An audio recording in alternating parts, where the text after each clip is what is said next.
اللہ تعالیٰ علیہ وآلہ وسلم لقد جاءکم رسول من انفسکم عزیز علیہ ما عنتم حریص علیکم بالمؤمنین رؤوف الرحیم۔ اما بعد،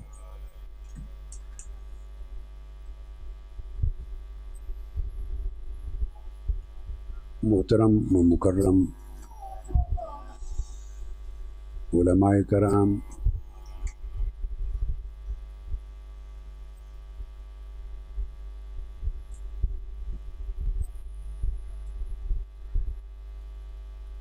خاص طور پہ ہمارے نہایت ہی معزز مہمان، شام کے ایک بہت بڑے علمی خانوادہ کے چشم و چراغ شیخ تاج الدین الفرفور، دیگر رفقا اراکین وابستگان، خواتین و حضرات،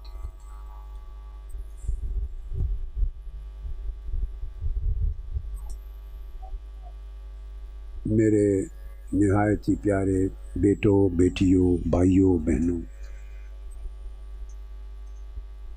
معلموں میں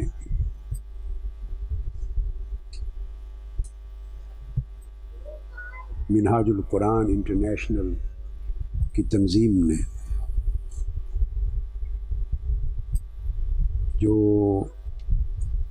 علامہ سید محمود شاہ صاحب کی ٹیم ہے اور ہمارے بیٹے بابر شیخ کی ٹیم ہے،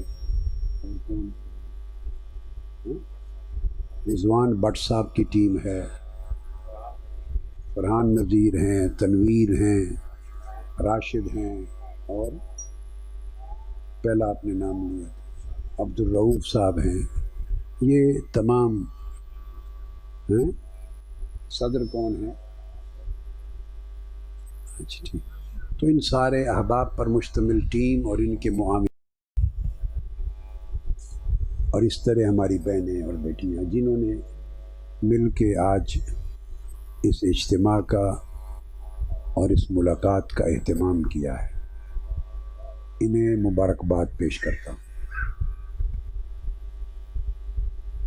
اس سال پورے یورپ کا میرا دورہ تھا اور پورے یورپ کے اس دورے میں جو تمام ممالک کا ایک اعتبار سے آج ختم ہو رہا ہے، وہ تمام ممالک کی جو کانفرنسز تھیں ان کا تھیم تھا اخلاق حسنہ، moral excellence and spiritual advancement, انسان کی انسانی اخلاقی کمال کیا ہے اور انسان کی زندگی میں روحانی ترقی کیسے ہوتی۔ اس تھیم پر اس سال یورپ کے تمام ممالک میں میں نے گفتگو کی، خطابات کیے، اس موضوع پر نصیحت کی، تربیت کی۔ تھیم ایک ہی رہا پورے یورپ میں، مگر ہر ملک میں اور اس کے ہر شہر میں جہاں اجتماعات تھے وہاں موضوع اور کنٹینٹس اور مواد بدلتا رہا۔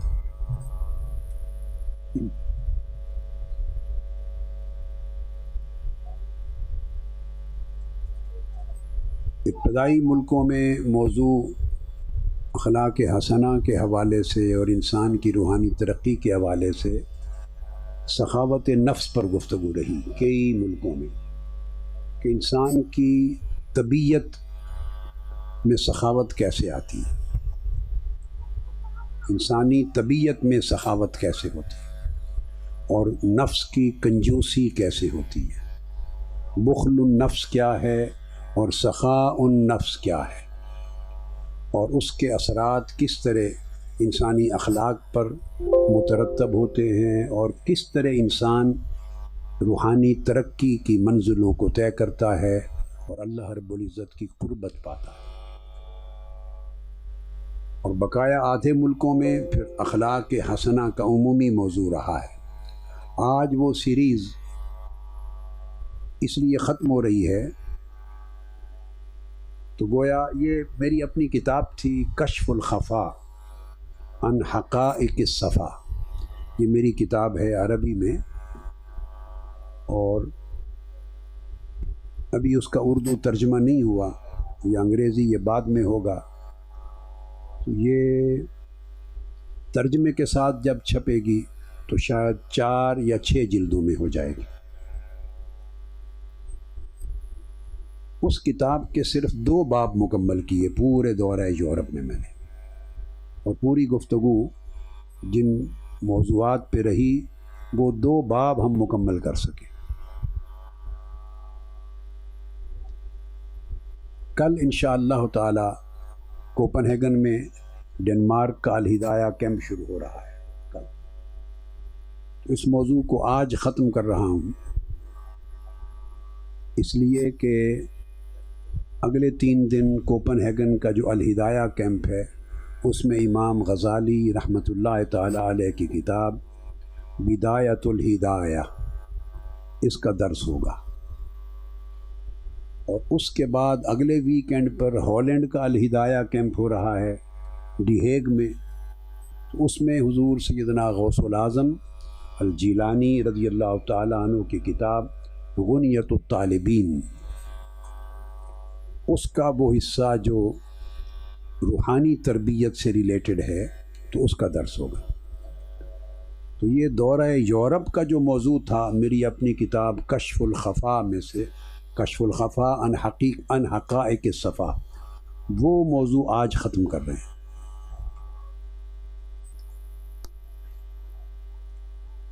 آج میں چند چیزیں جو آپ کو بیان کروں گا اسی اخلاق حسنہ کے حوالے سے، اس کا کچھ حصہ میری کتاب اسلام آن سرونگ ہیومینٹی اس سے ہے، کچھ حصہ امام ابو سعد النیشاپوری کی کتاب تہذیب الاسرار میں سے ہے، یہ کتاب میرے سامنے پڑی، گویا تھوڑا تھوڑا ان کتب سے سبق آپ لے لیں گے۔ کچھ حصہ امام ابو عبداللہ محمد بن ابی بکر الرازی الحنفی، ان کی کتاب حدائق الحقائق میں سے ہے، اور امام ابو عبداللہ الحارث بن اسد المحاسبی کا رسالہ رسالۃ المسترشدین، اس میں سے کچھ تھوڑا تھوڑا حصہ اگر ٹائم ملا تو ان میں سے لے لیں گے، جتنا بھی وقت ملا۔ تو آج کی گفتگو میں تھوڑے تھوڑے حصے کو ان ائمہ کی کتب میں سے اپنی کتابوں کے ساتھ ملا کر آج کی گفتگو کا مواد آپ کے سامنے رکھوں گا نصیحت و تربیت کے لیے۔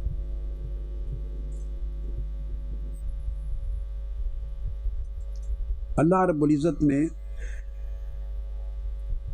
اخلاق حسنہ کے لیے حضور نبی اکرم صلی اللہ علیہ وآلہ وسلم کو حکم فرمایا۔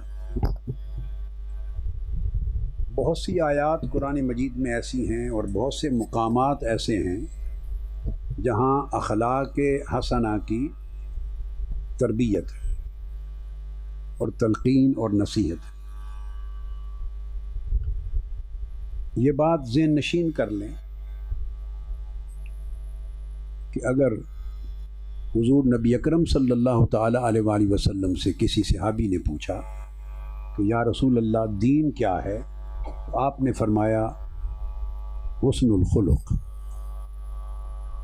پوچھا مد دین و یا رسول اللہ، آقا علیہ السلام دین کیا ہے؟ تو فرمایا حسن اخلاق کا نام دین۔ اگر اولیاء کرام اور صوفیاء کرام سے کسی نے پوچھا تصوف کیا ہے اور سلوک کیا ہے، تو اولیاء کرام نے کہا حسن الخلق، کہ تصوف سارا حسن اخلاق ہے۔ اور فرمایا جس شخص کا اخلاق جتنا عمدہ ہے وہ صفائے قلب و باطن میں یعنی تصوف اور سلوک اور روحانیت اور معرفت میں اتنا اعلیٰ ہے۔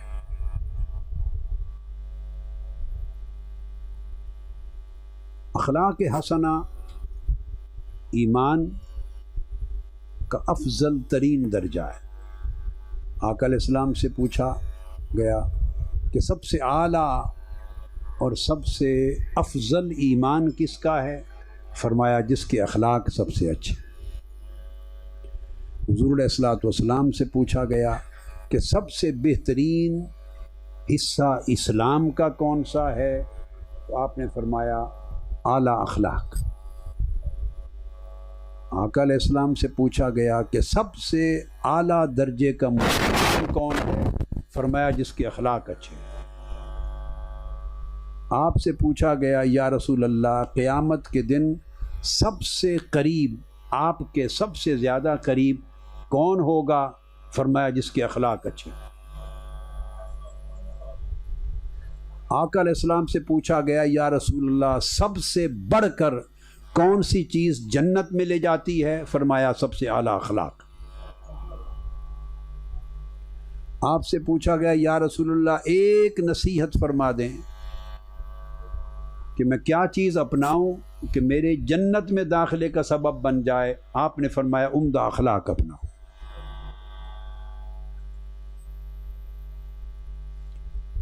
گویا ایمان کا خلاصہ اعلیٰ اور عمدہ اخلاق، اسلام کا خلاصہ اعلیٰ اور عمدہ اخلاق، احسان کا خلاصہ اعلیٰ اور عمدہ اخلاق، تصوف سلوک اور معرفت کا خلاصہ اعلیٰ اور عمدہ اخلاق، دین کا خلاصہ اعلیٰ اور عمدہ اخلاق،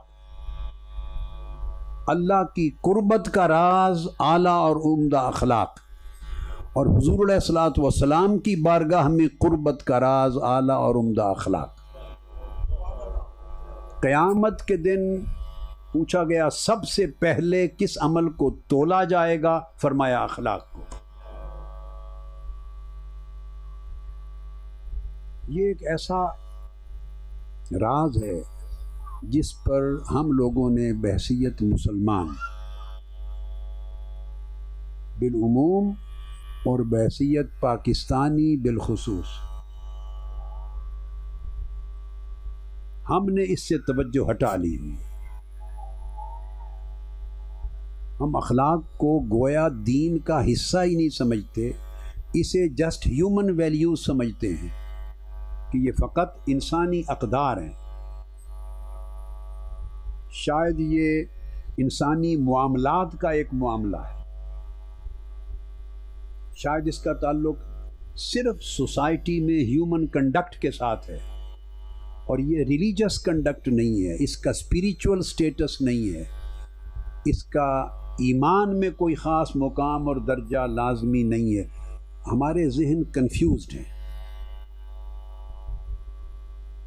اس کا مطلب یہ ہے کہ ہمارے پاس ہمارے فہم میں اسلام کی روح نہیں ہے۔ یاد رکھ لیں، حضور نبی اکرم صلی اللہ علیہ وآلہ وسلم سے پوچھا گیا یا رسول اللہ آپ دنیا میں کیوں تشریف لائے؟ آپ کی بعثت کس لیے ہوئی؟ آپ کو رسول بنا کر دنیا میں بھیجا کیوں گیا؟ آپ نے فرمایا انما بعثت لأتمم مکارم الاخلاق، میں اس لیے دنیا میں بھیجا گیا ہوں کہ اخلاقی قدروں کو مکمل کروں، اخلاق کو مکمل کروں۔ آپ سے پھر پوچھا گیا یا رسول اللہ آپ کس لیے تشریف لائے؟ مورل ویلیوز کو to perfect the moral values. I have been raised here for the mankind to perfect their moral values, their ethical values. And from moral and ethical values, these values lead the people to spiritual values. آپ نے فرمایا میں اس لیے آیا ہوں کہ میں لأتمم صالح الاخلاق، کہ اچھے اخلاق کو مکمل کروں۔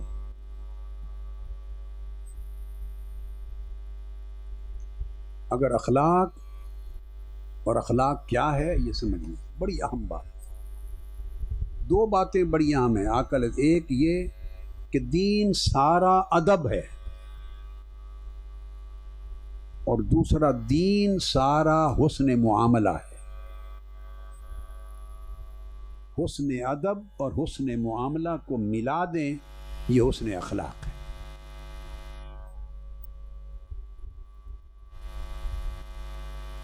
اور سارے دین کا خلاصہ یہ ہے کہ آپ اپنے تعلقات کو سنواریں، اپنا تعلق خوبصورت اور عمدہ کریں۔ تعلق کس سے؟ اللہ سے۔ اللہ سے تعلق سنوارنا، اللہ کے رسول سے تعلق سنوارنا، اہل بیت اطہار سے اپنے تعلق کا عقیدے کو سنوارنا، صحابہ کرام سے اپنے معاملے اور صحبت اور تعلق کو سنوارنا، اہل بیت اطہار صحابہ کرام سے، اولیاء و صالحین سے، اپنے والدین سے، اپنے مشائخ سے، بزرگوں سے، اپنے بہن بھائیوں سے، اپنے اولاد سے، اپنے رشتہ داروں سے، اپنے دوستوں سے، ہر ایک سے تعلق کو خوشگوار کرنا، ہر ایک کے ساتھ تعلق کو خوبصورت کرنا، حتیٰ کہ اپنی اولاد سے، اپنے چھوٹوں سے، حتیٰ کہ ہر اس مخلوق سے جسے اللہ نے پیدا کیا، اس میں جانور بھی آ جاتے ہیں، ان سے بھی حسن معاملہ کرنا، ان سے بھی ڈیلنگ اور بیہیویئر اچھا کرنا۔ جس شخص کا یاد رکھ لیں معاملہ ہر ایک سے اچھا ہو جائے، اس کو ولی اللہ کہتے ہیں۔ جس کا معاملہ ہر ایک سے اچھا ہو جائے وہ اللہ کی ولایت میں آ جاتا ہے، یعنی اللہ کی دوستی میں، اللہ اسے اپنا دوست بنا لیتا ہے۔ ایک آدمی عمر بھر نفلی نمازیں پڑھتا رہے، روزے رکھتا رہے، حج کرتا رہے، نفلی عمرے کرتا رہے، تسبیحات کرتا رہے، ذکر اذکار کرتا رہے، صدقات اور خیرات دیتا رہے، عبادات جتنی چاہے کرتا رہے، مگر اس کا معاملہ درست نہیں ہے اللہ سے، دل کا معاملہ یا اللہ کی مخلوق سے اس کے تعلق کا معاملہ، وہ کبھی بھی اللہ سے ولایت اور دوستی کے تعلق میں نہیں داخل ہوتا۔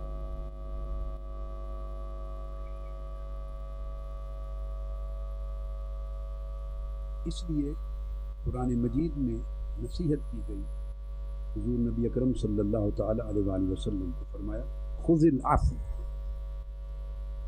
معاف کرنے اور درگزر کرنے کی روش کو اختیار کر۔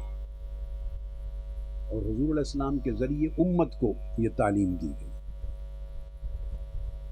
کہ جو آقا علیہ السلام کی امت ہے وہ لوگوں کو معاف کرنے اور درگزر کرنے کا رویہ اور درگزر کرنے کا طریقہ، درگزر کرنے کی طبیعت، معاف اور درگزر کرنے کی روش، اور لوگوں کو معاف اور درگزر کرنے کا مزاج پیدا کریں، ایسی طبیعت اختیار کریں جس طبیعت میں لوگوں کی گرفت نہ ہو بلکہ معافی ہو، جس طبیعت میں آپ لوگوں کے ساتھ نفرت نہ کریں، محبت کریں، ایسی طبیعت اختیار کریں جس کے ذریعے لوگوں سے آپ کو چڑ نہ ہو بلکہ لوگ آپ کے قریب آئیں۔ حضور علیہ الصلوۃ والسلام ہمیشہ صحابہ کرام کو یہ تلقین کرتے، اور جس کسی کو مبلغ اور داعی اور اپنا رسول، پیامبر، امبیسڈر، اپنی طرف سے جج، اپنی طرف سے کمانڈر، اپنی طرف سے گورنر، کسی علاقے کا ہیڈ بنا کر بھیجتے، تبلیغ کے لیے بھیجتے، جب بھی وفد بھیجتے ان کو تعلیم دیتے، فرماتے بشرو ولا تنفرو، یسرو ولا تعسرو، وبشرو ولا تنفرو۔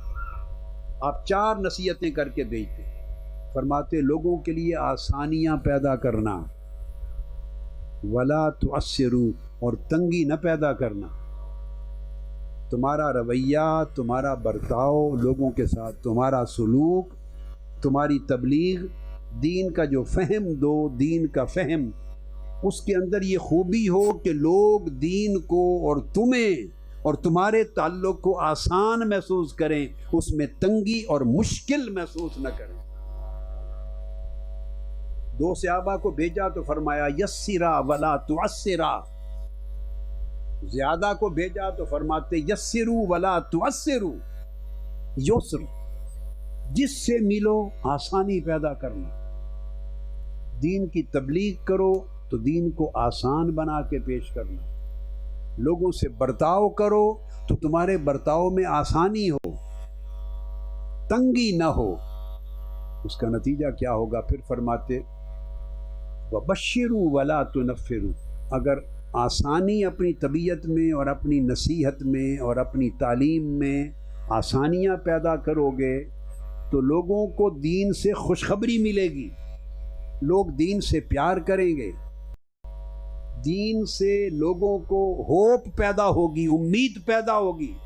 وَلَا تُنَفِّرُوا، ایسی باتیں نہ کرنا جس سے لوگوں کو نفرت ہو جائے اور لوگ بھاگ جائیں۔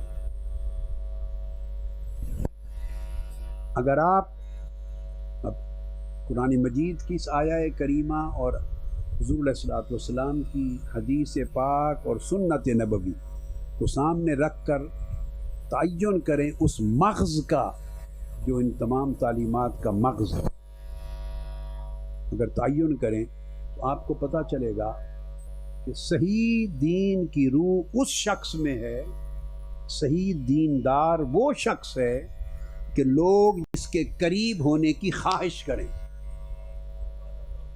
جس کو دیکھیں، جس سے ملیں، جس کی مجلس میں ایک بار بیٹھیں تو دوبارہ بیٹھنے کو جی کرے۔ آپ کو میری بات سمجھ میں آئی ہے؟ آواز اونچی کریں۔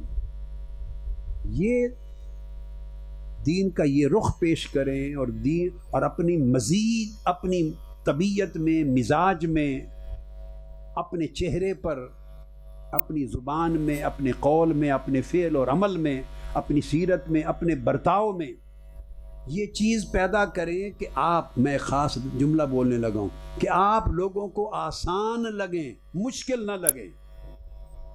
پہلے تھا دین آسان لگے، دین مشکل نہ لگے، اب میں اور بات کر رہا ہوں، آپ بطور شخص، آپ کی شخصیت، آپ کی پرسنالٹی، فرمایا حسن خلق یہ ہے کہ لوگ جب آپ سے ملیں، اٹھیں بیٹھیں، جتنے قریب ہوں تو آپ انہیں آسان لگیں۔ جب آسان لگیں گے تو لوگ آپ سے تعلق جوڑنا چاہیں گے، آپ کے قریب آنا چاہیں گے، آپ کی مجلس اور صحبت میں بیٹھیں گے، آپ سے مل کے خوش ہوں گے۔ اور اگر آپ انہیں مشکل لگیں گے تو لوگوں میں نفرت پیدا ہوگی، لوگ ایک بار مل لیں گے تو دوبارہ پوچھیں گے آپ نے شیخ سے ملنا ہے، فلاں سے ملنا ہے، کہیں نہیں الحمدللہ بہت اچھے، میں نے ایک بار مل لیا، بہت اچھے ہیں ماشاءاللہ، الحمدللہ الحمدللہ، بس اب میں مصروف مل لیا۔ جب کسی نے کہا کہ ہاں میں نے مل لیا، سمجھے اس کو مشکل لگا، سمجھے آپ اس کو مشکل لگے، اور اگر وہ کہے کہ پھر ملنا ہے تو سمجھیں کہ آپ اس کو آسان لگے۔ آپ کو سمجھ آئی ہے بات کی؟ تو جتنا آپ کی طبیعت میں آسانی ہوگی اتنی کشش ہوگی۔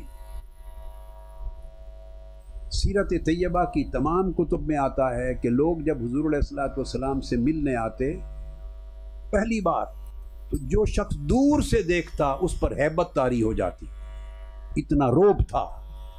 آقا علیہ السلام فرماتے ہیں نصرت بالرعب،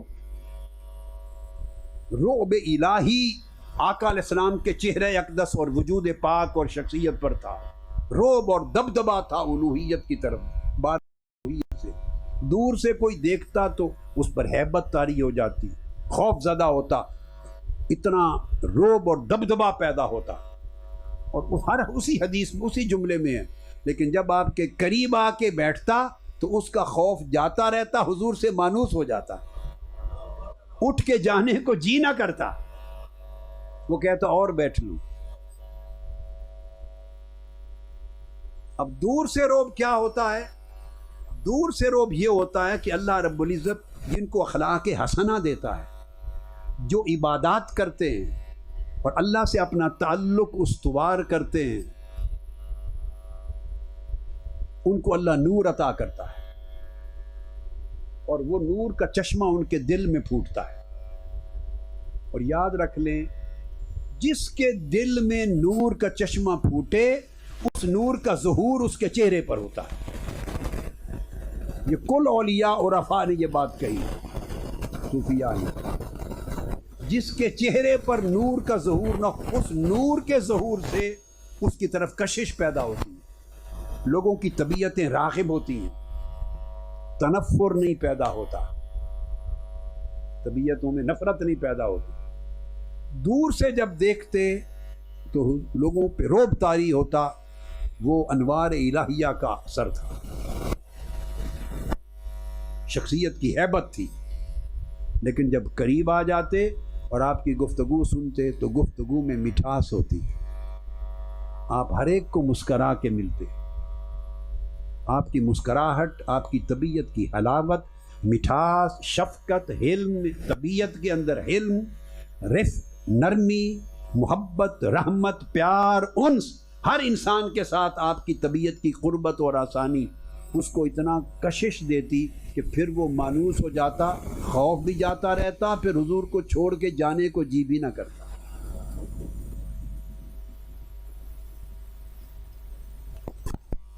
یہ چیز قرآن مجید نے بیان کی ہے آقا علیہ الصلوۃ والسلام کی شان اقدس میں، جس کو میں نے ابھی شروع میں جو آیت کریمہ پڑھی، اس میں اللہ رب العزت نے فرمایا، اے میرے حبیب صلی اللہ علیہ وآلہ وسلم، اللہ کی کتنی رحمت ہے آپ پر، فبما رحمت من اللہ، یہ اللہ ہی کی خاص رحمت ہی تو ہے آپ پر، کہ لنت لہم، کہ آپ لوگوں کے لیے اپنی طبیعت اور مزاج میں انتہائی نرم ہیں۔ What a mercy of Allah, Almighty Allah, upon you, that you are so lenient with them, you are so kind with them, you are so soft with them, in speech, in your act, in your deed, in your behavior, in your dealing. You are so lenient with them. ان کے ساتھ اتنے نرم ہیں، یہ اللہ کی رحمت نہیں تو اور کیا۔ تو آپ دیکھیے آقا علیہ السلام کی طبیعت کی نرمی کو اس جگہ فوکس کیا گیا ہے۔ یہ بات اس لیے سمجھنا ضروری ہے کہ ہمارے ہاں ہم نے دین کا تصور یہ بنا لیا ہے کہ بس جو دیکھے ڈر جائے، اس کی طبیعت میں کشش ہی نہ ہو، خوف زدہ ہو جائے، چہرے پر جلال رکھنا، غصہ رکھنا، زبان میں ترشی رکھنی، یہ دین نہیں ہے۔ مزاج میں سختی رکھنا، بچوں کے ساتھ ڈانٹ ڈپٹ سے پیش آنا، مرد ہیں تو بیویوں کے ساتھ ڈانٹ ڈپٹ سے پیش آنا، بڑا ہے تو چھوٹے سے ڈانٹ ڈپٹ، دوست ہے تو دوست کے ساتھ ڈانٹ ڈپٹ، امام، خطیب، عالم، رہبر ہے تو پیروکاروں کے ساتھ ڈانٹ ڈپٹ، روب، یہ ساری مصنوعی زندگی ہے، اور یہ اللہ کی رحمت سے خالی ہونا۔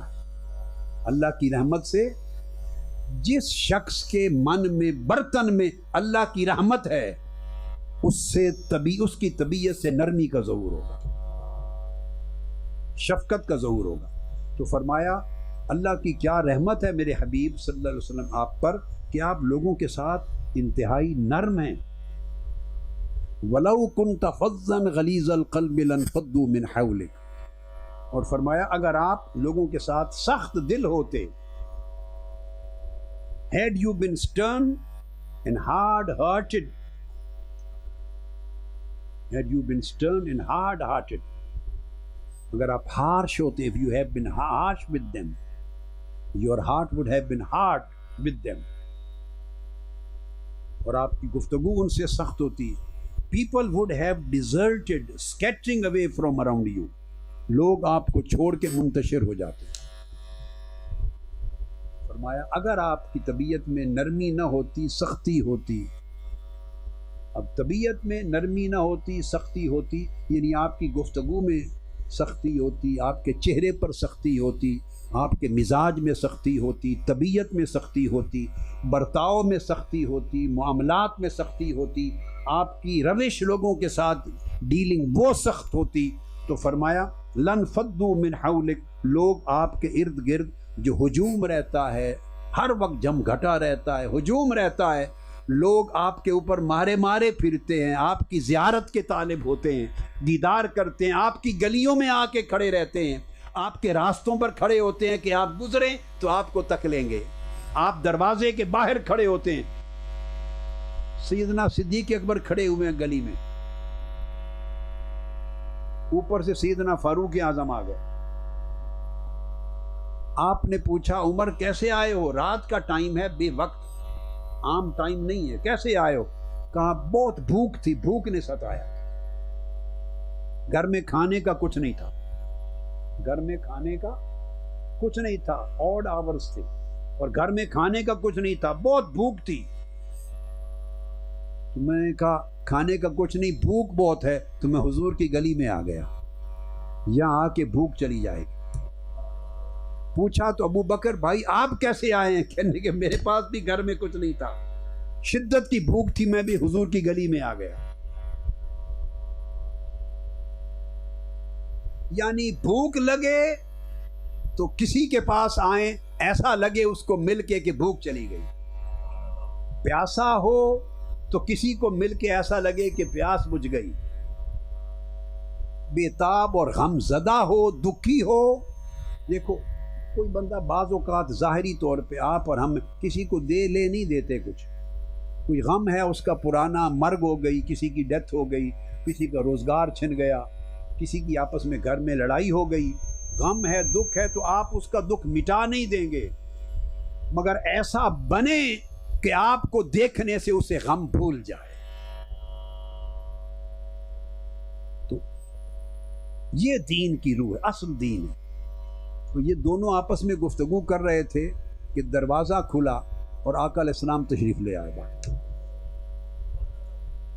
اب آقا علیہ السلام نے ان کی بات سنی نہیں تھی کہ عمر نے کیا کہا، ابو بکر نے کیا کہا، یہ آپس کی بات تھی آہستہ سے۔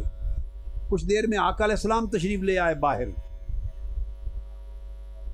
تو آپ نے پوچھا ابو بکر عمر اس وقت کیسے کھڑے؟ اس کے یا رسول اللہ بھوک بہت تھی تو آپ کی گلی میں آ گئے۔ تو انہوں نے پوچھا یا رسول اللہ یہ وقت نہیں آپ کے نکلنے کا، آپ کیسے تشریف لائے باہر؟ فرمایا گھر میں کھانے کا کچھ نہیں تھا، میں بھی بھوک تھی، میں نے کہا باہر چلتا ہوں۔ یعنی ان کو خبر ہو گئی کہ میرے عاشق بھوکے ہیں کچھ، تو ان کی بھوک مٹانے کے آ گئے، پھر ان کو ساتھ لیا، ساتھ لے کے کسی کے گھر چلے۔ تعلق میں اتنی آسانی ہو، ایک کسی اور صحابی کے گھر چلے گئے، اور گھر گئے تو وہ خود موجود نہیں تھا، ان کی زوجہ موجود تھی، اور جا کے خود پوچھا کچھ ہے؟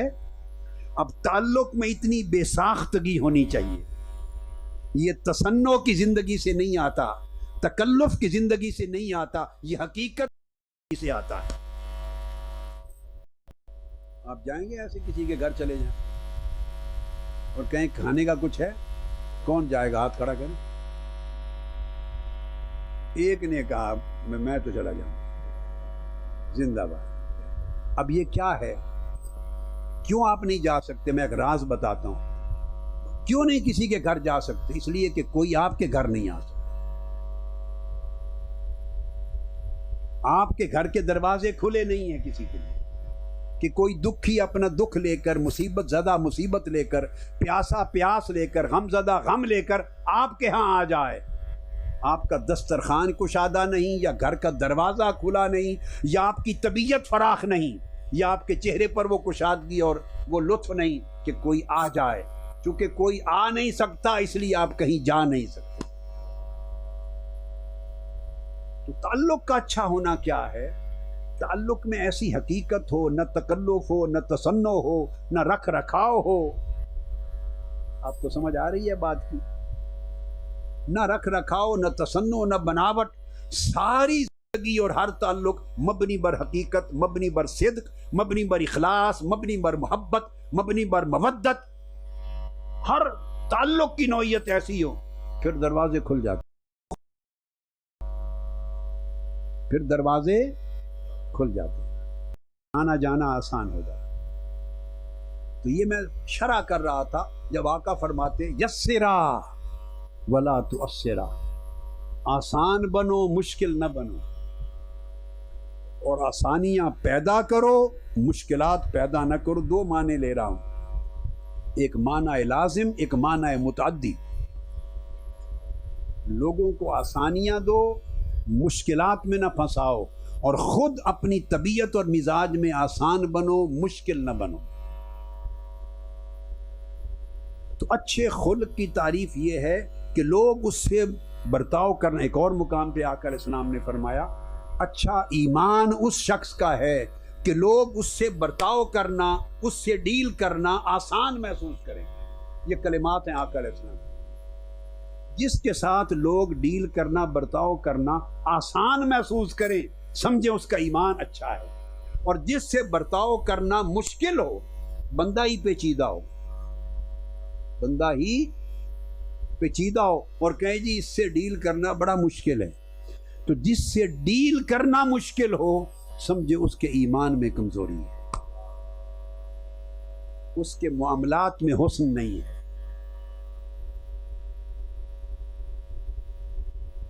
فرمایا کہ یہ اللہ کی کتنی رحمت ہے میرے محبوب صلی اللہ علیہ وسلم آپ پر، کہ آپ نرم طبیعت ہیں اور نرم خو ہیں اور نرم دم گفتگو ہیں، اور اس کی وجہ سے لوگ آپ کے ارد گرد پروانوں کی طرح گھومتے ہیں۔ اب یہ جو آیت کریمہ میں نے بیان کی، اس کو ایک اور آیت کریمہ میں نے پڑھی ہے، اس میں جو چند چیزیں ہیں ان پر عام توجہ نہیں جاتی۔ وہ دوسری آیت کریمہ فرمایا اعوذ باللہ من الشیطان الرجیم لقد جاءکم رسول من انفسکم۔ جتنی گفتگو میں نے اب تک کی یہ اس آیت کریمہ کے پہلے ٹکڑے میں ہے۔ لقد جاءکم رسول من انفسکم، کہ تمہارے پاس اللہ کے برگزیدہ رسول تم ہی میں سے آئے، تمہاری جانوں میں سے، تم ہی میں سے آئے۔ اب یہ جو زور دیا من انفسکم، اس کے اندر ایک راز ہے، اس کے اندر راز ہے، اور راز کیا ہے کہ آقا علیہ السلام اپنی شان میں تو عرش سے بھی بالا ہے، عرش بھی آپ کے قدم چومتا ہے، تو آپ اپنے نفس میں، اپنی شان میں عرشی ہیں۔ زمین والے یعنی فرشوں پر رہنے والے، ان پہ رہ کے کبھی آقا علیہ السلام نے اپنی شان کا ظہور نہیں فرمایا زمین والے فرش والوں کے ساتھ، اپنی عظمت کا ظہور نہیں فرماتے۔ آقا علیہ السلام من انفسکم کا مطلب ہے کہ اس طرح رہتے کہ لوگ جانتے مانتے کہ ہم ہی میں سے ہیں، یعنی گھل مل کے رہنا، تاکہ مجانست کا خیال ہے کہ ہماری جنس میں سے ہیں، مصاحبت کا خیال ہو۔ فرمایا قرآن مجید میں ما ضل صاحبکم وما غوا والنجم اذا ہوا ما ضل صاحبکم وما غوا، فرمایا تمہارے صاحب نہ بھٹکے نہ بہکے۔ تو آقا علیہ السلام کو صحابہ کا کہا کہ تمہارے صاحب یعنی تمہیں اپنی صحبت سے نوازنے والے، اشارہ صاحب کا کہہ کے اس امر کی طرف کیا کہ آقا علیہ السلام اس طرح رہتے، صحابہ کرام میں اس طرح رہتے کہ مصاحبت کا تصور ہوتا، مجانست کا تصور ہوتا، آپ لوگوں کے خوف کو دور کرتے، بیگانگی کو دور کرتے، وحشت کو دور کرتے، ہیبت کو دور کرتے۔ جب آدمی قریب بیٹھتا تو اسے یوں محسوس ہوتا کہ ہم ہی میں سے ہیں۔ یہ جو اپنائیت کا احساس اگر میں پیدا نہ ہو، اپنائیت کا احساس، تو مصاحبت نہیں ہوتی، اور مصاحبت کامل نہ ہو تو مجانست نہیں ہوتی۔ یعنی آقا علیہ السلام لوگوں سے اس طرح برتاؤ کرتے، اس طرح برتاؤ کرتے کہ لوگ سمجھتے کہ یہ ہم ہی میں سے ہیں۔ He belongs to us. He belongs to our family. He belongs to our community. He belongs to our society. He is like us. یعنی لوگوں کو آپ اپنائیت، اپنا ہونے کا، بیلونگنگ کا ایک تصور دیتے. اور یہ دیکھیے بڑا اونچے درجے کا آدمی چھوٹے درجوں کے ملائیں تو وہ انست کا تاثر پیدا نہیں ہوتا. کمال یہ ہے، مثلا میں نے کئی بار کہا، پرانے وقتوں میں خطابات میں کہا، تازہ آپ کو کوئی کیسٹس میں یاد ہے کہ نہیں، کہ لوگ سمجھتے ہیں کہ آقا علیہ الصلوۃ والسلام اپنے جسم بشری کے ساتھ عرش معلیٰ سے بھی آگے کعبہ قوسین و ادنیٰ تک چلے گئے. یہ آپ کا معجزہ ہے، اس میں کوئی شک نہیں، یہ آپ کا سب سے بڑا معجزہ ہے کہ چشم زدن ایک آنکھ میں آپ زمین سے چلے مسجد اقصیٰ تک، مسجد اقصیٰ سے عالم ملکوت اور ساتویں آسمان تک، وہاں سے عرش معلیٰ تک، وہاں سے کعبہ قوسین و ادنیٰ تک، وہاں تک چلے گئے چشم زدن میں. یہ معجزہ ہے، کوئی شک نہیں معجزہ ہے. مگر اس معجزے میں ایک اس سے بھی بڑا معجزہ ہے، وہ یہ کہ میری دانست میں بشری ہو کر عالم ملکوت سے کراس کر کے کعبہ قوسین تک جانا اتنا بڑا معجزہ نہیں تھا جتنا کعبہ قوسین کا جسم رکھنے والا فرشی بشری لوگوں کے پاس آنا اور رہنا، یہ بڑا معجزہ. تو آپ کا وہاں چلے جانا اتنا بڑا معجزہ نہیں تھا جتنا وہاں کا ہو کر یہاں رہنا اتنا بڑا معجزہ. یہ بات سمجھ میں آئی آپ کو؟ سمجھ میں آئی؟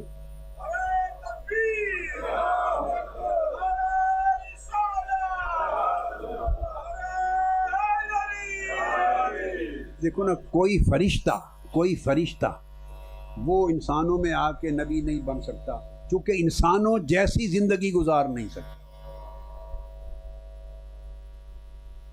اب شان تو یہ کہ آقا علیہ السلام ساری زندگی نہ کھائیں، یہ بڑا لطیف نکتہ ہے، عمر بھر ایک لقمہ بھی نہ کھائیں، تب بھی آپ کے جسم اطہر کو اتنی کمزوری بھی نہ ہو، جسم ایسا نورانی. مگر یہ عالم کے بھوک لگے اور پیٹ پہ پتھر باندھیں اور خندق کھودیں، یہ اس شان کے اندر رہ کر اس انداز کا دیکھنا، یہ معجزہ ہے، یہ عظمت ہے آقا. ایک دیوانی خاتون تھی مدینہ میں، دیوانی، اس کا دماغی توازن ٹھیک نہیں تھا. تو آقا علیہ السلام کبھی گزرتے نا وہاں گلی سے تو بیٹھی ہوتی تو آپ کو بلا لیتی. یہ صحیح بخاری میں ہے، صحیح بخاری، بلا لیتی اور پکڑ کے کہتی محمد صلی اللہ علیہ وسلم، یا محمد میرے یہ کام ہے، کوئی نہیں کرتا، آؤ میرے کام کرو. آقا علیہ الصلوۃ والسلام اس کے ساتھ چل پڑتے. وہ مدینے میں جہاں جہاں اس کے کوئی کام بچے کھچے ہوتے وہ سارا دن یا سارے چند کئی گھنٹے آپ کو چلا چلا کے کام کرواتی. جب سارے کام کروا کے دیوانی چھوڑتی، آقا علیہ السلام پوچھتے اب اجازت ہے چلا جاؤں، پھر آپ آ جاتے. معجزہ یہ ہے کہ دیوانوں کو بھی سینے سے لگایا اور پتہ نہ چلے کہ کتنا بڑا فرزانہ ہے. معجزہ یہ ہر کوئی مانوس ہو. بڑے سخت سردیوں کے دن ہوتے، جاڑے کے سخت سردیوں کے، جس میں آپ پانی کو چھو نہیں سکتے، پیالے میں پانی بھرا ہوا ہو برف کی طرح ہوتا ہے. تو سخت سردیوں میں لوگ پیالے میں گھر کے برتنوں میں پانی لے کے آ جاتے، نماز پڑھ کے نکلتے، ہر کوئی کہتا ہمارے پانی میں ہاتھ ڈالیں یا رسول اللہ، برکت کے لیے. تو ہر ایک کے پانی میں ہاتھ ڈالتے، کوئی کہتا چہرے پہ مار کے ہمیں پانی دیں، جیسا کہتے برف کی طرح پانی کرتے جاتے. کبھی ایسا نہیں فرمایا اتنا ٹھنڈا ہے بھائی مجھے نزلہ ہو جائے گا. یعنی یہ ہو اتنے اونچے اور اتنے نیچوں کے ساتھ اس طرح رہیں کہ فرق نظر نہ آئے. یہ خلق کی عظمت ہے، یہ شان ہے، یہ خلق کی عظمت ہے. مثلا آپ نماز پڑھتے، صحیح بخاری میں. اب نماز حضور علیہ السلام کی معراج تھی. میں آپ کو دو جو ڈیفرنٹ سچویشنز ہیں ان کو جوڑ کے بتا رہا ہوں کہ یہ جڑتی نہیں ہیں. دو سچویشنز ایسی ڈیفرنٹ ہیں کہ یہ ایک برتن میں سماتی نہیں ہیں، ان کو ایک برتن میں سمانا یہ آقا کی عظمت ہے، یہ خلق عظیم. آپ نماز پڑھتے اب نماز وہ نماز ہے کہ سیدنا مولا علی المرتضیٰ کرم اللہ وجہ الکریم نماز پڑھ رہے ہیں، دشمن نے خنجر مارا تھا، تو آل پاک نے، اہل بیت اطہار نے پوچھا امام علی مقام یہ خنجر نکال لیں، اس کا جو برچھا اندر چبھ گیا. فرمایا ابھی نہیں، ابھی درد ہوگی، انتظار کرو، جب میں مصلی پر جاؤں حالت نماز میں کھڑا ہوں تو نکال لینا. چونکہ جب مصلی پر جاتے تو مولا سے مل جاتے، اور مولا کی بارگاہ میں جب حاضر ہوتے تو خنجر لگ جائے، خنجر کو چھینا جائے، پھر وہ درد ہوتی نہیں تھی. یعنی وہ اتنا مستغرق ہو جاتے اس تعلق میں، مناجات میں، عبادات میں، کہ پھر خنجر کی درد نہ ہوتی. تو پھر آپ نماز میں گئے، خنجر نکل گئے.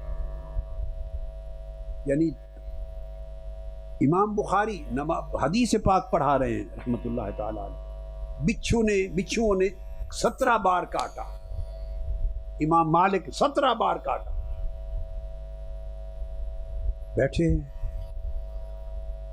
آپ کے چہرے کا رنگ ہلکا متغیر ہوتا، مگر آپ کی حدیث پاک پڑھنے بولنے میں فرق نہ آیا. کسی نے پوچھا کہ بعد ازاں جب حدیث کا درس ختم ہو گیا کہ کئی بار ایسا لگا کہ آپ کے چہرے کا رنگ بدل رہا ہے، مگر آپ پڑھاتے رہے، وہ کیا تھا؟ فرمایا 17 مرتبہ ڈسا ہے بچھوؤں نے. وہ اس کی درد محسوس ہوتی تھی، بشری پیکر ہے. تو عرض کیا کہ حضرت پھر آپ سبق چھوڑ دیتے. فرمایا عام سبق ہوتا تو چھوڑ دیتا، یہ میں کلام مصطفیٰ پڑھ رہا تھا، حضور کی حدیث سنا رہا تھا، تو بچھوؤں کی درد سے حضور کا کلام منقطع کر دوں تو میں گوارا نہیں کیا. یعنی ایک تعلق ہوتا ہے، جہاں آپ روحانی طور پہ ایک تعلق میں جڑتے ہیں، وہاں کسی اور چیز کی آواز بھی سنائی نہیں دیتی. یا آپ اس تصور کو ذہن میں رکھیں، یہ آقا علیہ السلام کی امت کا حال ہے، اور امت کے بڑے لوگوں کا حال ہے، اور آقا علیہ السلام کا عالم کیا ہوگا. اس کیفیت میں آپ نماز پڑھا رہے ہوتے، خواتین بھی آ کے مسجد نبوی میں نماز پڑھتی. ایسی خواتین بھی تھی جن کے جو چھوٹے چھوٹے ان کے بچے ہوتے اور گھر چھوڑ کے آنے کی پوزیشن میں نہ تھی، ان کو ساتھ ہی مسجد میں لے آتے. جب نماز کا وقت ہوتا اب جماعت میں کھڑی ہو جاتی صحابیات، تو بچوں کو پیچھے مسجد نبوی کے کونے میں بٹھا دیتے. آقا علیہ السلام نماز شروع کرتے اور خود فرمایا کہ میرا دل کرتا کہ میں لمبی قرات کروں، اللہ کے حضور کھڑا ہوں، مناجات ہے، تعلق ہے، ملاقات ہے. نماز لمحہ ملاقات ہے. اس ملاقات میں جی چاہتا کہ میں اس کے کلام کو طویل پڑھوں، مناجات کروں، مگر اچانک کسی بچے کی رونے کی آواز آ جاتی ہے پیچھے سے. میں آپ کو 2 سچویشن سمجھا رہا ہوں. پہلی سچویشن سمجھ گئے؟ وہ سچویشن ہے کہ جہاں دنیا اور مافیا کا خیال ہی نہیں رہتا، دھیان ہی نہیں رہتا، ہر شے سے دھیان کٹ کر ادھر لگ جاتا ہے. ایک وہ کیفیت ہے، اور ایک یہ سنیں بھائی، وہ اس کیفیت والے بھی ہوتے ہیں اور اس کیفیت والے بھی ہوتے ہیں، مگر دونوں کیفیتیں ایک حال میں جمع ہو جائیں ایسے نہیں ہوتے. آپ کو یہ نکتہ سمجھ میں آیا؟ یعنی اس عظیم کیفیت اور حال والے بھی ہوتے ہیں اور اس حال والے بھی دھیان دنیا کی چیزوں پر یہ بھی ہوتے ہیں، مگر دونوں حال ایک حال میں یکجا ہو جائیں ایسے نہیں ہوتے. تو آپ نے فرمایا جی چاہتا ہے کہ لمبی قرات کروں، قرآن مجید زیادہ پڑھوں. اس عالم میں اچانک کسی بچے کی رونے کی آواز آ جاتی. 2 چیزیں ہیں توجہ طلب جس میں جو فرمائی. بچے کی رونے کی آواز آ جاتی تو میں بچے کی آواز سنتا ہوں اور اپنی قرات قرآن کو اور نماز کو مختصر کر دیتا ہوں.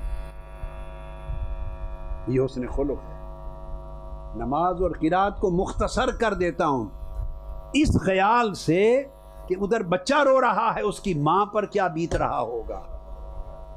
وہ جو پیچھے نماز پڑھ رہی ہے، میری اگر قرات لمبی ہوئی وہ نماز توڑ تو سکتی نہیں، وہ کھڑی رہے گی، اور جب تک میں پڑھتا رہوں گا قرآن اور نماز جاری رکھوں گا وہ کھڑی رہے گی. بچہ روتا رہے گا، ادھر بچے کا تڑپنا، ادھر ماں کی مامتا کا تڑپنا، ادھر بچے کا رونا، ادھر ماں کا بیٹے کے رونے کو سن کر تڑپنا.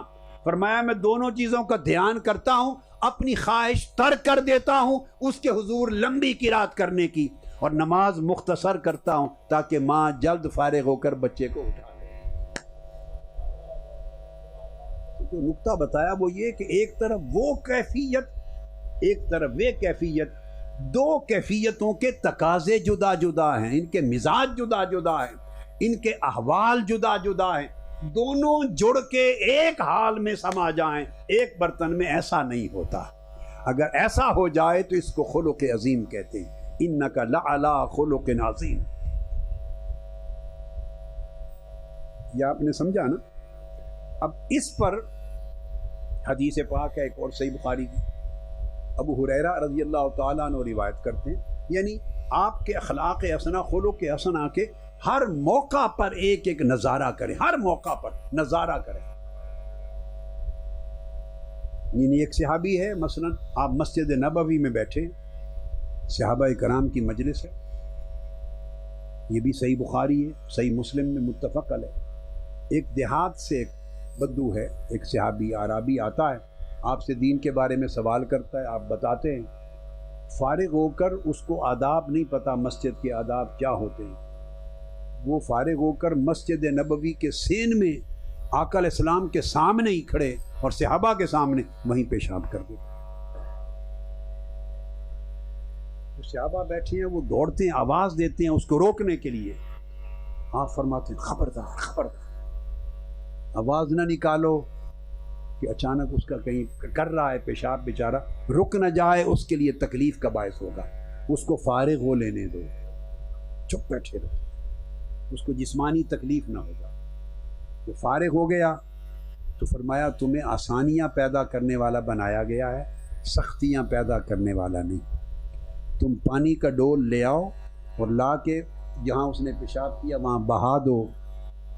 اس کا ڈول بہا دیا، وہ سمجھ گیا کہ یہ جو میں نے کیا ٹھیک نہیں تھا۔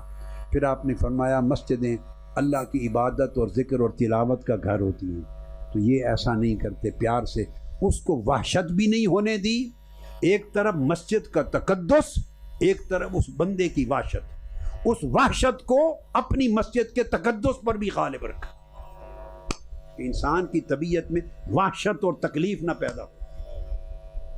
یعنی آپ طواف کر رہے ہیں، ایک اور حدیث ابن ماجہ کی، کعبہ کا طواف کر رہے ہیں اور کعبے کی طرف اشارہ کیا، فرمایا اے کعبہ تو عظیم ہے، تیری عظمت بھی بڑی، تیرا مطاف اور تیری فضائیں بھی بڑی، مگر اللہ کی عزت کی قسم جس کے قبضہ قدرت میں میری جان ہے، تیری عظمت اور حرمت سے بڑھ کر مرد مومن کی جان و مال اور عزت و آبرو کی حرمت،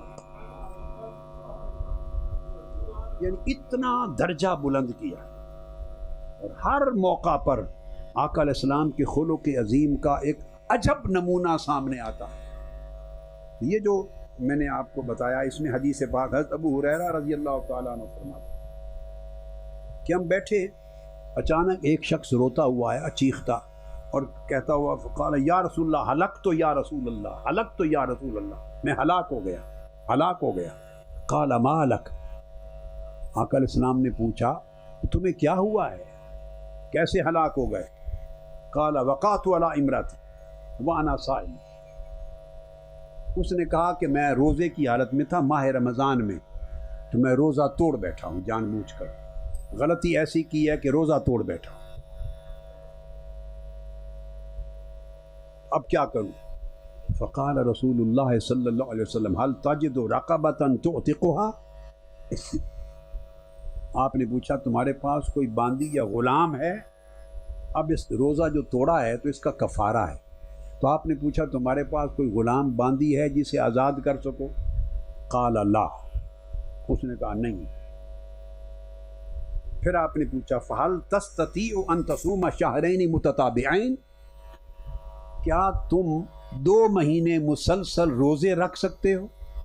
اگر غلام باندی آزاد کرنے کے لیے نہیں ہے تو یہ اس کا اٹونمنٹ ہے، یہ اس کا کفارہ ہے، یہ پینیٹنس ہے اس روزے کو توڑنے کا، تو اگر نہیں تو مسلسل 60 دن روزے رکھ سکتے ہو؟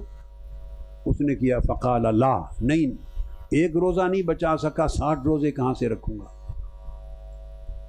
اب آپ دیکھیں پھر آقا علیہ السلام نے پوچھا فقال فہل تجد اطعام 60 مسکینہ، کیا تم 60 غریبوں مسکینوں کو کھانا کھلا سکتے ہو؟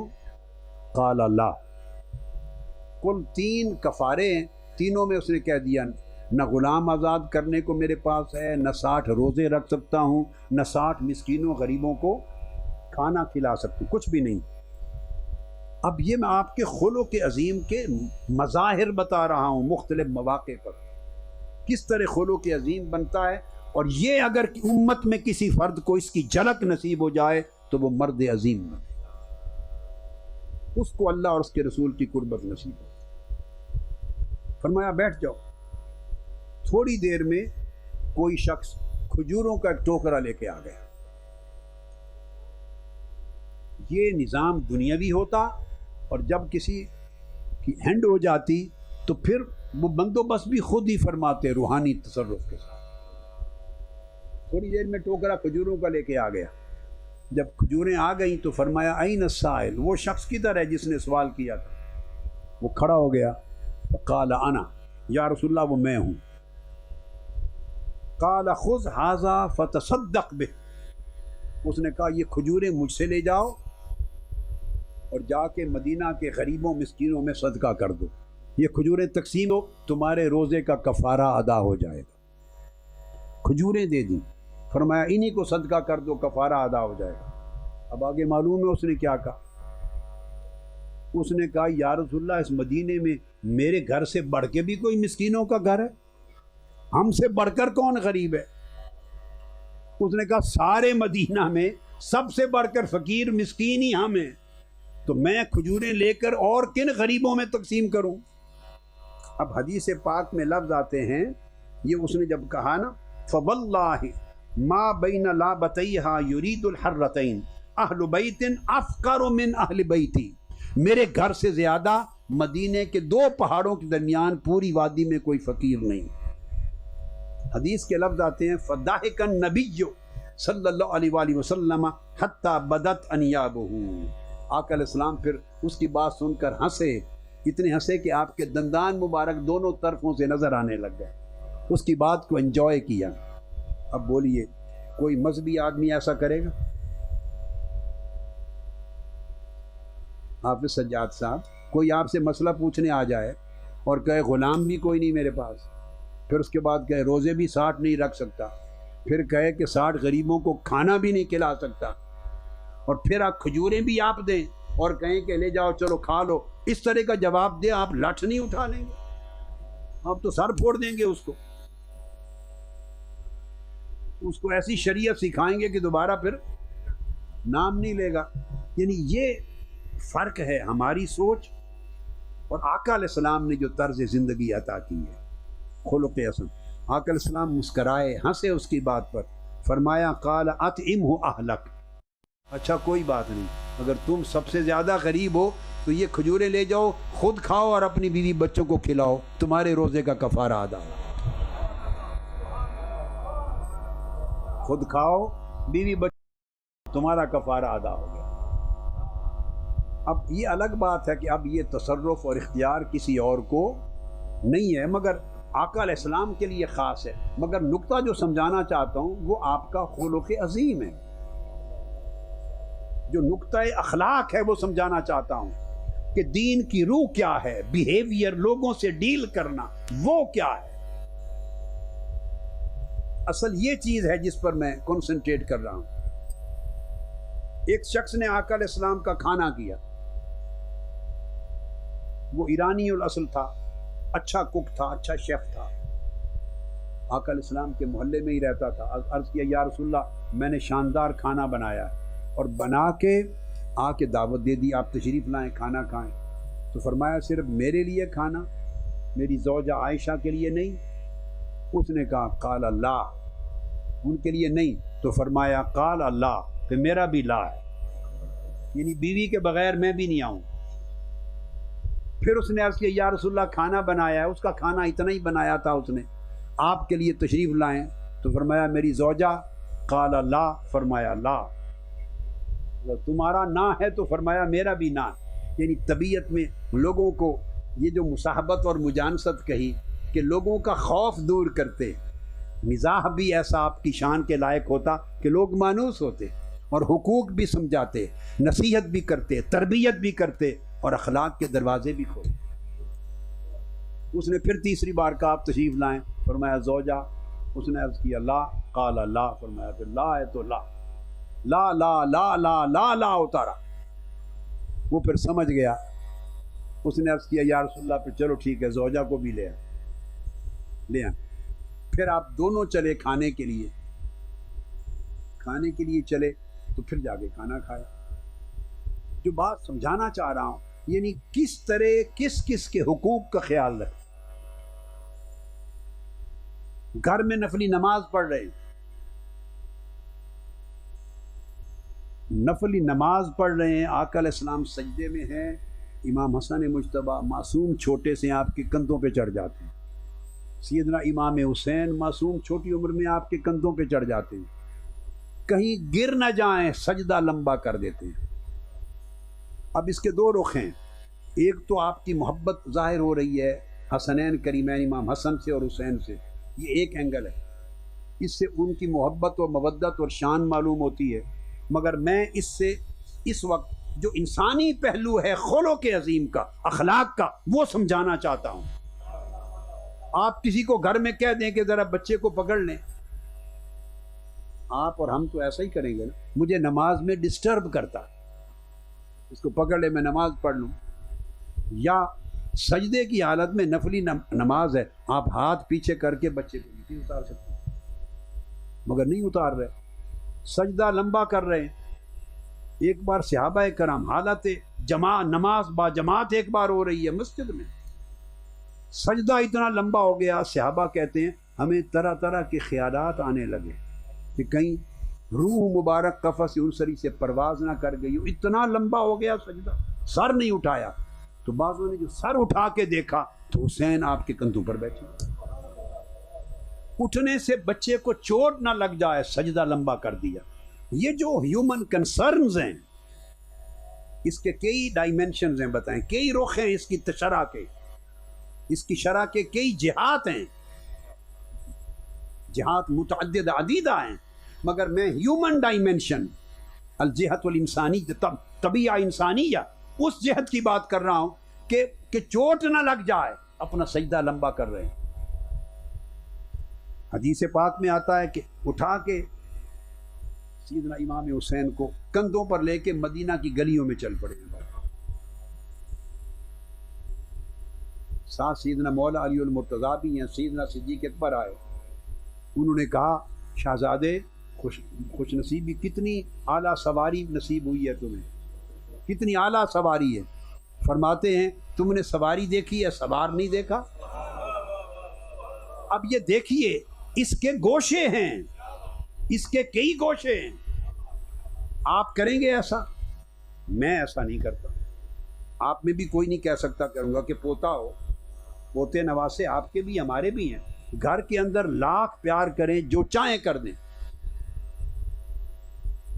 میرے بھی ایک آپ کو پتہ ہے نا، بڑے بیٹے حسن بھائی بیٹھے ہیں، ان کا نام حسن ہے، اور ان کے چھوٹے بھائی جو بیٹے ہیں وہ ڈاکٹر حسین ہیں، دو بیٹے اللہ نے دی، حسن اور حسین نام رکھا۔ ایک آدمی میرے پاس آ گیا کسی زمانے میں، وہ ذرا اور خیال کا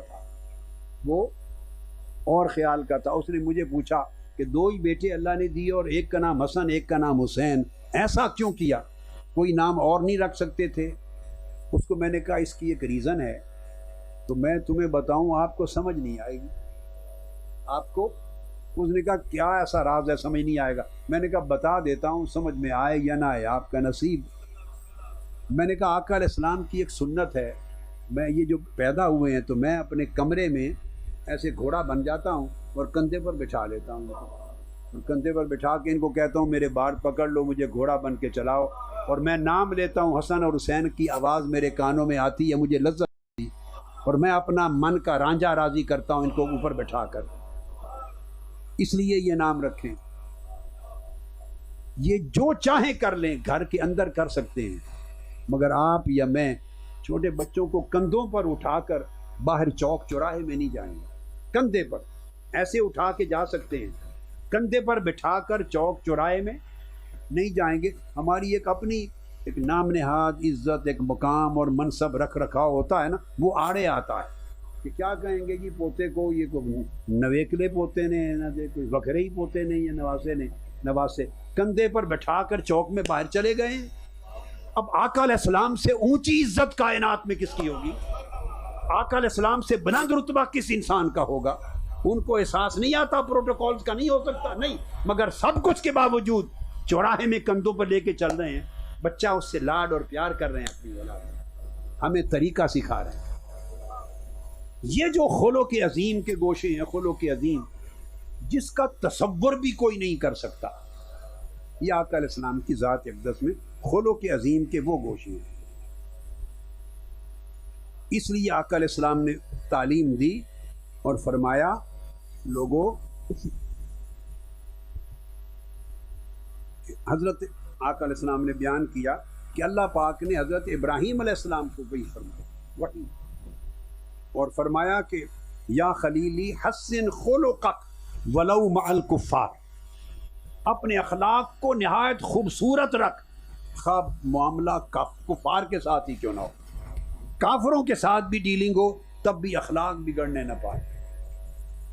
خلق نہیں دیکھتا مسلمان ہے یا غیر مسلم ہے، اپنا ہے یا پرایا ہے، دوست ہے یا دشمن ہے، رشتہ دار ہے اپنا ہے یا غیر، نہیں، اخلاق ہر جگہ یکساں رہتا ہے.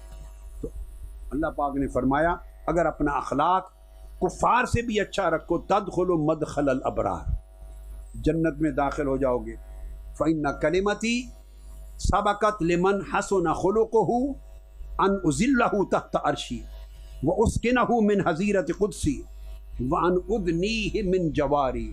اللہ پاک نے فرمایا ابراہیم، میں نے اس دنیا اور جنت کے بنانے سے پہلے یہ فیصلہ کر کے لکھ دیا ہوا ہے جس شخص کا اخلاق اچھا ہوگا اسے اپنے عرش کے سائے میں بٹھاؤں گا قیامت کے دن. جس کا اخلاق عمدہ ہوگا اور وہ لوگوں سے بڑھ جائے گا اپنے اخلاق میں، اسے عرش کے سائے میں بٹھاؤں گا. جس کا اخلاق اعلیٰ ہوگا اس کو جنت میں اپنا پڑوس دوں گا اور اپنی قربت عطا کروں گا. یہ چونکہ میں نے فیصلہ کر لیا ہے اس لیے تعلیم دے رہا ہوں کہ اس کو اعلیٰ رکھیں. اور کم ترین درجہ اخلاق کا، کم ترین، فرمایا وَإِنَّ مِنَ الْمَعْرُوفِ أَن تَلْقَى أَخَاكَ بِوَجْهٍ طَلْقٍ، کم ترین درجہ بھی یہ بھی نیکی اور صدقہ اور عبادت ہوگی. اور یہ کم ترین درجہ اخلاق کا ہے کہ جس بھی چلتے پھرتے گلی کوچے میں بھائی بہن سے ملو، ایسے گزرتے ہوئے ملاقات ہو تو مسکراتے چہرے سے. جس کے چہرے پر لوگوں سے عام ملاقات میں بھی مسکراہٹ نہ آئے، سمجھیں اس نے دین کی حلاوت کا پیالہ نہیں پیا، گھونٹ نہیں پیا. جس کے چہرے پر مسکراہٹ نہیں آتی، اسے حلاوت دین کی چاشنی نہیں ملی، اس نے میخانہ محمدی سے کچھ گھونٹ نہیں بھرا. اور فرمایا کہ حتیٰ کہ تو اپنے ڈول سے، یعنی you have to pour water from your pail into your brother's pail, even pouring water from your pail to other pail, this is a form of worship. یہ عبادت کی ایک شکل ہے. اخلاق کا اتنا درجہ بھی عبادت میں جاتا ہے. اور آقا علیہ السلام کا ایک بڑا عمدہ، آپ نے شاید زندگی میں یہ بات سنی ہو یا نہیں، بعضوں نے سنی ہوگی یا اکثر نے نہیں سنی ہوگی. آقا علیہ السلام اس کو اتنا اپریشیٹ کرتے، فرماتے کان النبی صلی اللہ علیہ وآلہ وسلم اذا لقی الرجل فرآ فی وجہہ البشر صافحہ. آقا علیہ السلام کا طریقہ یہ تھا کہ گلی میں، بازار میں، راستے میں گزرتے ہوئے جس کسی شخص کو دیکھتے کہ اس کے چہرے پر مسکراہٹ ہے، مسکراتا چہرہ دیکھتے بھلے کس کا ہوتا، آقا بڑھ کے اسے مصافحہ کرتے تھے.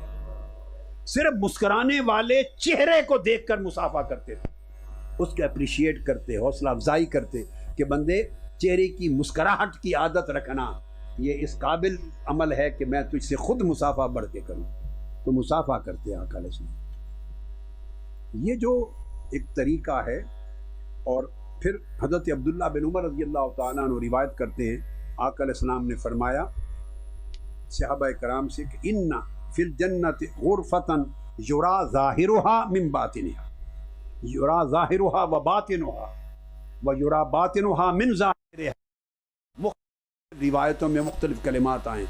فرمایا وباطنھا من ظاہرھا، جنت میں ایسے اپارٹمنٹس ہیں، اور جنت میں ایسے اپارٹمنٹس آپ بھی لیتے ہیں نا، ایسے گھر ہیں، ایسے اپارٹمنٹس ہیں، غرفتن کا لفظ اپارٹمنٹس ہیں، اور ان کی دیواریں اتنی نفیس ہیں، اتنی نفیس ہیں کہ وہاں باہر سے اندر کھڑے ہو کے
کرتے ہیں.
ساس کی گفتگو سنیں، جب بہو پر غصے ہوتی ہے تو وہ سننے والا کلام کبھی ریکارڈ کر لینا، جب طبیعت خوش ہو پھر بیٹھ کے سنیں.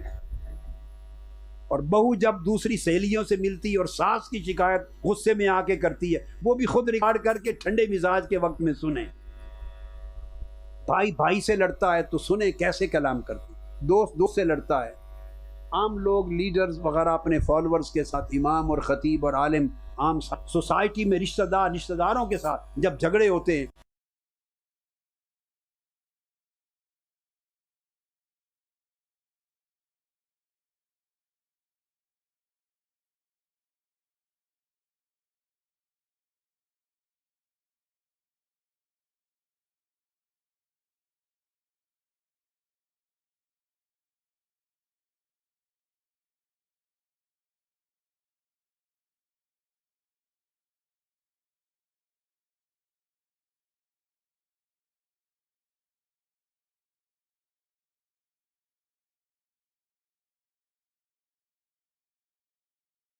علیہ السلام نے فرمایا جو جس سے بھی کلام کرے، میٹھا اور عمدہ اور پیارا کلام کرے، اس کو جنت کے اپارٹمنٹس ملیں گے، اور بھوکے کو اپنی بھوک کاٹ کے اپنا کھانا چھوڑ کے بھوکے کو کھانا کھلانے کی عادت ہو.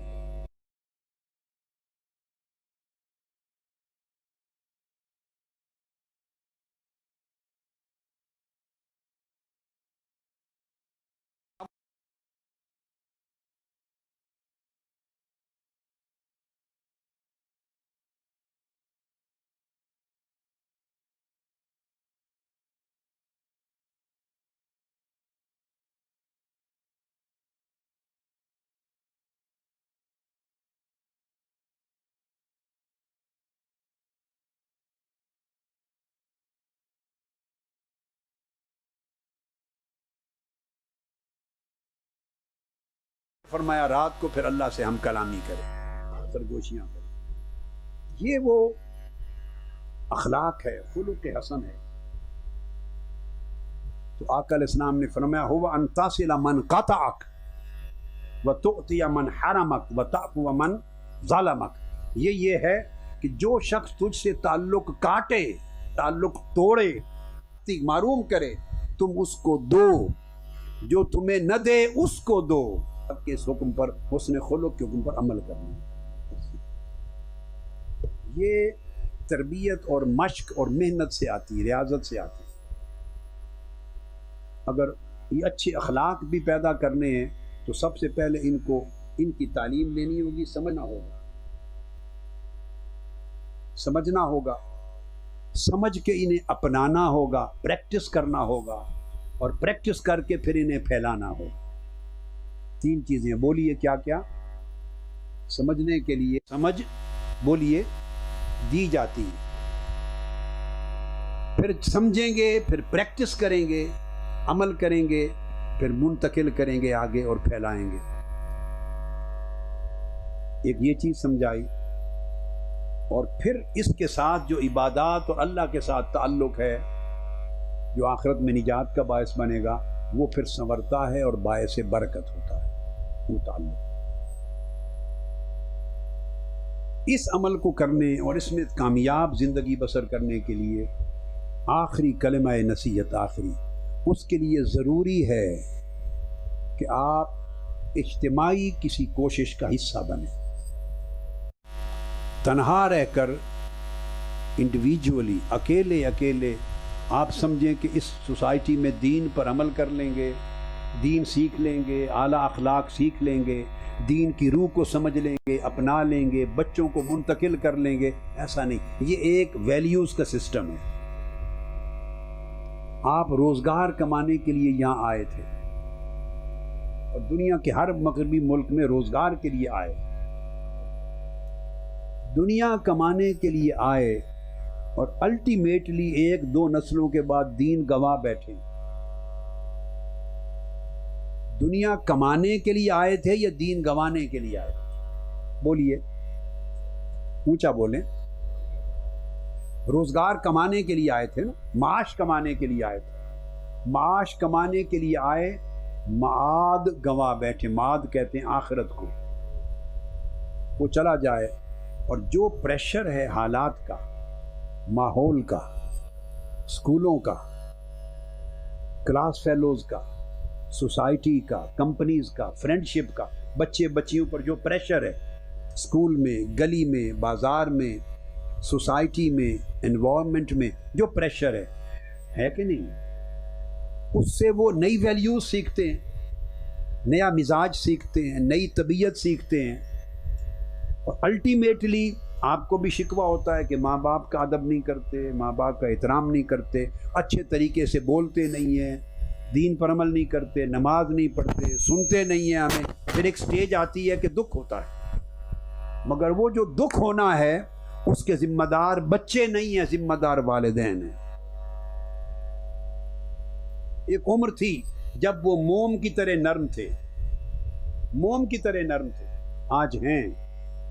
اس وقت مولڈ کیا جا سکتا ہے، ڈھالا جا سکتا ہے، جس شکل میں چاہیں ڈھال کے ان کو بنا لیں۔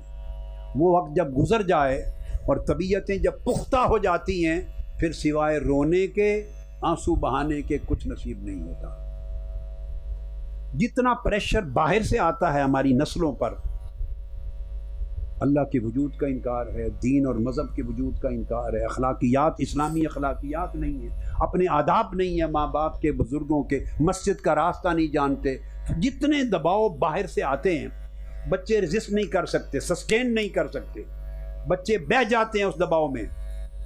اس دباؤ سے تب بچیں گے کہ اگر آپ کا اثر اس دباؤ سے زیادہ ہو، آپ کا اثر دینی اعتبار سے باہر کے دباؤ سے زیادہ ہوگا تو آپ بچوں کے دین کو، ایمان کو، قدروں کو، اخلاق کو بچا لیں گے۔ آپ اس سے اتفاق کریں گے کہ آپ کا ذاتی حیثیت میں اثر اس دباؤ کے مقابلے میں زیادہ، بولیے، نہیں ہے۔ اگر زیادہ ہوتا تو کسی کا کوئی ایک بچہ بچی بھی آپ کی روش سے دوسری طرف نہ جاتا.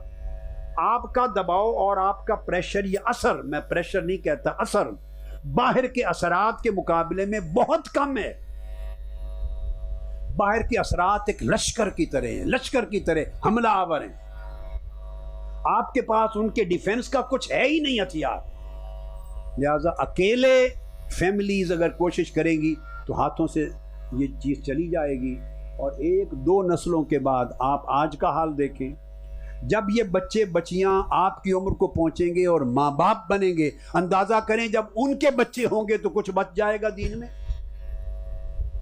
آج وہ آپ کے بچے ہیں، آپ اچھے دیندار ماں باپ کی بیٹیاں تھیں یا بیٹے تھے، انہوں نے آپ پر خرچ کیا، ان پٹ دی. آپ کے بچے اس حال تک ہیں بیرونی اثرات کی وجہ سے. جب آپ کے بچے خود ماں باپ بنیں گے اس کمزور ایمان اور کمزور دین کے ساتھ، اور ان کے بچے ہوں گے تو وہ کتنی حفاظت کریں گے ان کے دین کی، کیا بچے گا؟ لہذا اس کے لیے کوئی اور راستہ نہیں سوائے اس کے کہ آپ کسی اجتماعی کوشش کا حصہ بنیں، خود کو کسی کے ساتھ جوڑیں، کسی کے ساتھ جوڑیں. اب یہ آپ نے چناؤ کرنا ہے. میں یہ نہیں کہوں گا کہ آپ صرف منہاج القرآن کی اجتماعی کوشش کا حصہ بنیں. میرا منصب نہیں کہ میں ایسے کلمات کہوں، میں ایسی زبان یا ایسی بات کبھی نہیں کیا کرتا. میں زور دے رہا ہوں کسی نہ کسی اجتماعی کوشش کا حصہ بنیں، کسی اجتماعی نظام کے ساتھ جڑیں، تاکہ آپ کو انفورسمنٹ ملے، ڈیفنس ملے، طاقت ملے دین کی، ایمان کی، فہم کی، دین کی تربیت کی. آپ کو پیدا ہو قوت، اور اس قوت سے آپ اچھے اثرات اپنی اولاد پہ ڈال کے ان کے ایمان کو بچا کر. تنہا رہیں گے تو آپ شل ہو جائیں گے، آپ کے دست و بازو اور ہاتھ. اور ایک نسل، یہ اگلی نسل تک اللہ معاف کرے اس کے بعد حشر کیا ہوگا. برمنگم میں ایک پریسٹ تھے، پریسٹ چرچ کے، وہ ایک مسجد کے سامنے کھڑا تھا، دیر تک دیکھ رہا. مجھے امام مسجد نے یہ خود بات بتائی. وہ وہاں سے گزرا، اس امام مسجد نے مجھے بات بتائی کہ مجھے اس نے میں نے بلا لیا. میں نے اس سے پوچھا کہ آپ دیر سے کھڑے ہیں، ہماری مسجد کو دیکھ رہے ہیں، آپ کے دل میں کیا ہے؟ اس نے کہا کہ میں یہ سوچ رہا ہوں، سامنے آپ نے میرا چرچ دیکھا. کہتے میں پورے 7 دن انتظار کرتا ہوں، کوئی شخص نہیں آتا. اتوار کے دن چند بوڑھے آتے ہیں. چرچ ویران ہو گئے. ایک زمانہ وہ تھا کہ ان چرچوں میں بھی دل دھرنے کی جگہ نہیں ہوتی تھی، اس لیے گلی گلی میں، محلے محلے میں چرچ بنے ہوئے. پاؤں دھرنے کی جگہ نہیں تھی، اتنا رش ہوتا. آج بندہ کوئی نہیں آتا. میں دیکھ رہا ہوں کہ 100 سال کے بعد تمہاری مسجدیں بھی ہمارے چرچز کی طرح ہوں گی. کوئی بندہ نہیں آئے گا. جمعے کے دن 4-5 بوڑھے آدمی آ جائیں گے. 2 نسلیں اور گزرنے کی دیر ہے. تو میں نقشہ سوچ رہا ہوں کہ تمہارے ساتھ کیا بیتے گا. یہ رونقیں ہمارے چرچ میں بھی 200 سال پہلے ہوتی تھی. یہ بات، یہ فکر میں آپ کے دے رہا ہوں، تصور سارے دین کے اخلاق کا سمجھا کر.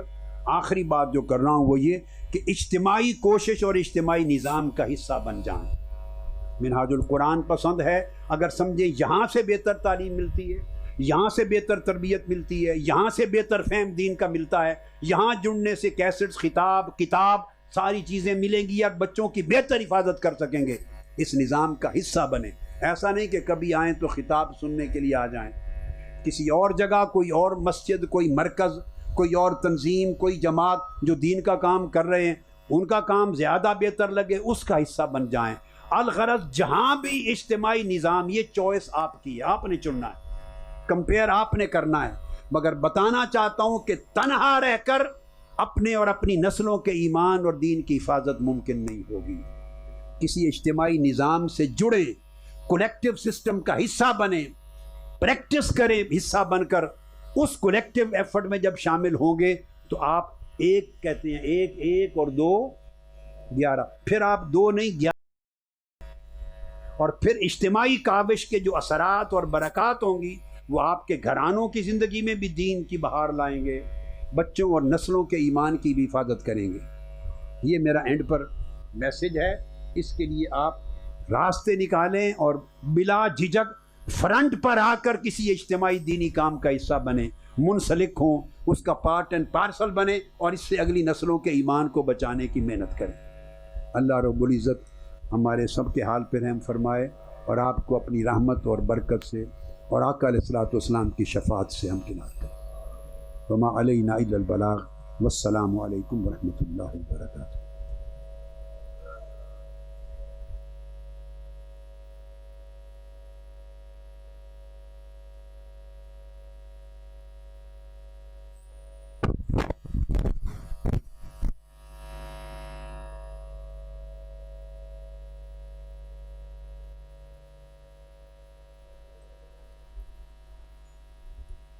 جلدی کرو بیٹے، وہ پھر آواز، یہ تو اٹھ جائیں گے لوگ نماز۔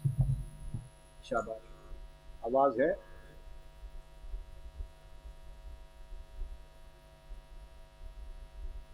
یہ دے لیں بیٹے، وہ منہ کر رہا تھا۔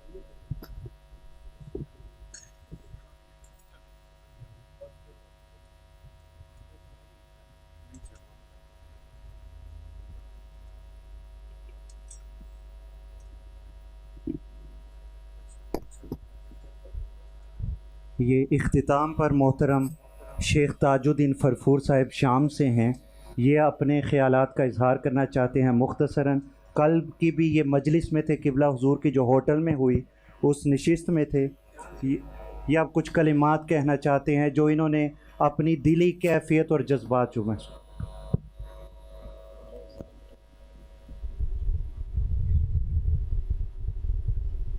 بسم الله الرحمن الرحيم الحمد لله رب العالمين. سمعنا سيدي أن لأهل الله ولأهل العلم علامتان.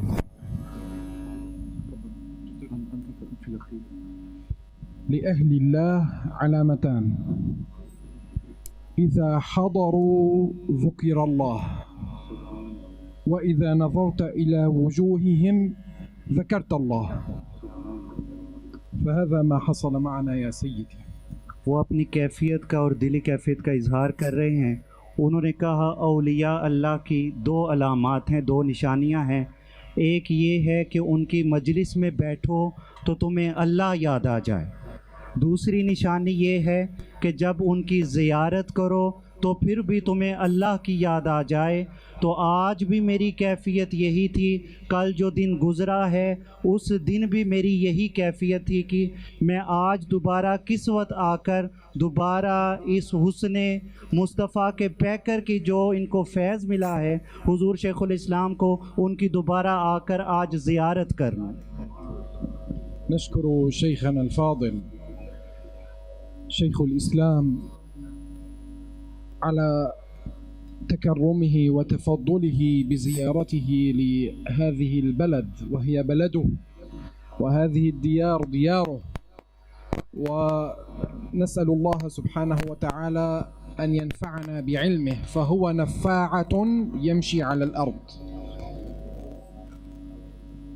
تكفي كتبه لتدل عليه.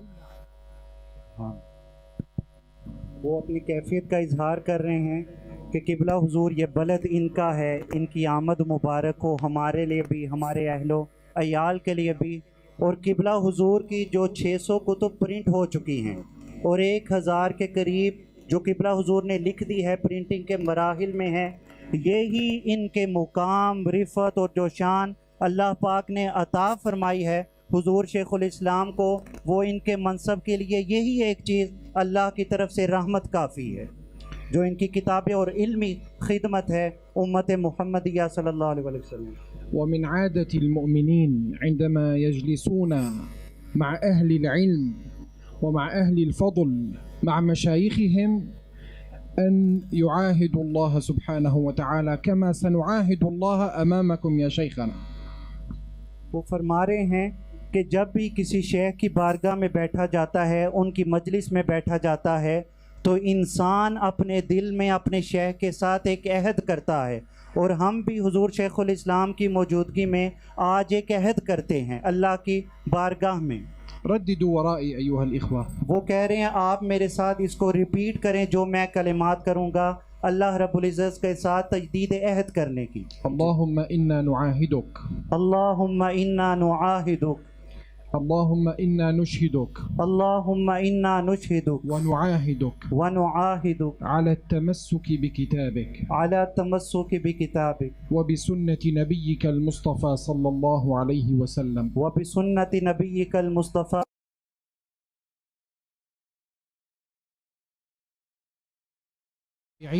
وبسنت التابعین وتبع التابعین وبقراءة كتب شيخنا الفاضل، وبقراءت کتب شیخنا الفاضل، والله خير الشاهدين۔ واللہ خیر الشاکرین۔ وہ انہوں نے فرمایا ہے کہ ہم عہد کرتے ہیں اللہ رب العزت کی بارگاہ میں حضور شیخ الاسلام کی موجودگی میں کہ ہمارا تعلق قرآن پاک کے ساتھ تمسک کے ساتھ رہے گا، اللہ پاک کے رسول کی سنت کے ساتھ رہے گا، تابعین کے ساتھ رہے گا، تبع تابعین کے ساتھ رہے گا، اور اس کے فوراً بعد ہمارا تعلق جو ہے وہ حضور شیخ الاسلام کی کتابوں کے ساتھ رہے گا، قراءتاً بھی اور عملاً بھی، اس کو پڑھنے میں بھی اور اس پر عمل کرنے میں بھی۔ وبحضور شيخنا نقول حضور شیخ الاسلام کی موجودگی میں میں یہ عرض کرنا چاہتا ہوں، اللهم، اے میرے رب، رددوا ورائي، وہ کہہ رہے ہیں میرے ساتھ ریپیٹ کریں ان کلمات کو، اللهم اللہم إنا نستودع عندك نستودع عندك شهادة أن لا إله إلا الله شہادت اللہ الہ الا اللہ وأن محمد رسول الله، وان محمد رسول اللہ، فأنطقنا بها عند سكرات الموت۔